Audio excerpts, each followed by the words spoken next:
Monsieur le Président du Parlement, cher Martine, Monsieur le Président de la République, Monsieur le Président de la Commission, Mesdames, Messieurs, chers collègues, je voudrais d'abord vous remercier, Monsieur le Président de la République, pour votre déclaration, pour votre politique européenne, mais aussi de nous permettre d'avoir ce débat aujourd'hui. Si je m'adresse à vous aujourd'hui, c'est en tant que compatriote, mais avant tout en tant que président du groupe PPE au Parlement européen.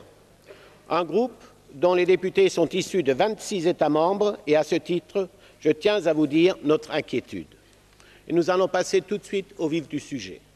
Nous sommes préoccupés par les propositions du Conseil européen sur le prochain cadre financier pluriannuel. Ces propositions vont dans la mauvaise direction. Et au lieu d'investir dans l'avenir de l'Europe, on s'attaque à l'un de nos meilleurs outils de croissance, le budget européen. Un budget dont 94% retournent dans les États membres sous forme d'investissements.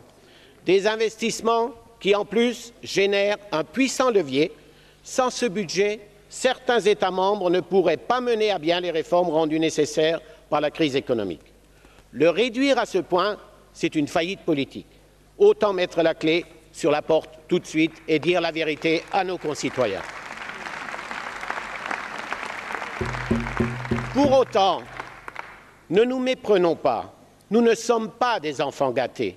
Nous sommes conscients des réalités économiques et nous ne sommes pas en train de vous soumettre une liste de cadeaux.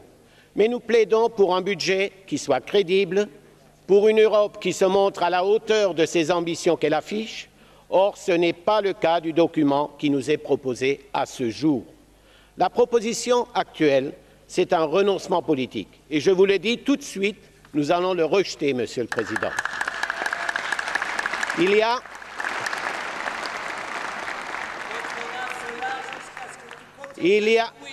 a plus grave. On n'est pas à 68, mon cher ami. Il y a plus grave. Pour la première, tu m'as appris comment il faut faire. Pour la première fois dans l'histoire de l'Union européenne, les propositions qui nous sont soumises vont nous conduire à un déficit, mes chers amis. Déjà, en 2012, le budget présente un déficit de 16 milliards d'euros. Résultat des courses, on a failli sacrifier Erasmus et pénaliser des milliers d'étudiants. Quel est le sens de tout cela? Que les chefs d'État nous obligent à faire du déficit? Je peux vous assurer, Monsieur le Président, que nous ne marcherons pas dans cette combine. Il y a des règles et nous allons les faire respecter, à commencer par l'article 310 du traité qui oblige à un équilibre budgétaire. Dois-je rappeler que c'est cette même course au déficit qui a mené les États membres dans la situation économique actuelle? C'est tout de même incroyable. Ce que les États membres nous proposent d'un côté, ils nous demandent de renforcer la gouvernance économique avec le six-pack, le two-pack, et ils nous demandent d'empêcher la course au déficit. Et de l'autre, ils voudraient nous faire prendre les mauvaises habitudes. On voudrait nous faire avaler un budget avec 960 milliards d'euros de crédits d'engagement contre seulement environ 900 milliards d'euros de crédits de paiement. N'importe quel chef d'entreprise vous dira qu'un tel écart est suicidaire. Et Monsieur le Président, surtout, il serait trop facile, il ne faut pas vous cacher derrière M. David Cameron.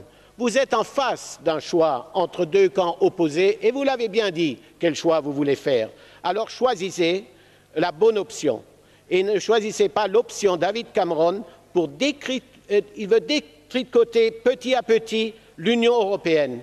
Soit vous choisissez l'option du Parlement européen pour une Union européenne capable de relever les défis, vous devez dire clairement les choses à vos concitoyens. Monsieur le Président, je voudrais vous remercier d'avoir fait ratifier par votre majorité le traité budgétaire, car c'est un bon signal pour l'Europe. Mais j'aimerais vous poser une autre question. J'ai beau chercher, je ne vois pas où est passé votre pacte de croissance de 120 milliards d'euros. Où sont ces milliards, Monsieur le Président? Dites-le nous. Nous sommes des législateurs. Nous sommes des législateurs et nous sommes de bonne volonté, mais nous avons une responsabilité vis-à-vis de nos concitoyens. Nous sommes là pour discuter et négocier, mais sachez qu'il y a des points sur lesquels nous ne transigerons pas. Le premier, c'est la flexibilité. Il faut donner une réelle flexibilité au cadre financier entre les lignes budgétaires et entre les années. C'est comme ça que nous arriverons à gérer correctement notre budget dans un contexte d'austérité et d'équilibre budgétaire. Le deuxième point, c'est les ressources propres. Si à terme le budget européen est financé directement, cela permettra de diminuer d'autant les contributions des États membres et surtout cela mettra fin au système de marchandage et de maquignonnage et surtout aussi au système des fameux chèques retour. Et le troisième point, c'est d'introduire une clause de révision. Les chiffres actuels sont limités à cause de la crise. Nous en prenons acte. Et j'espère aussi, et nous espérons tous ici, que d'ici 2 à 3 ans, nous nous trouverons dans une meilleure situation. On aura alors besoin d'un nouveau budget et aussi d'une harmonisation fiscale et sociale. Je sais que certains craignent que le Conseil de jeudi et vendredi soit un échec. Ce n'est pas mon cas.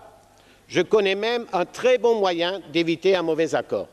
On fonctionne pendant 2-3 ans avec des budgets annuels. Comme vous l'avez dit, on fait le point, on nous prépare les nouvelles perspectives. Comme vous l'avez dit, cela ne nous pose aucun problème.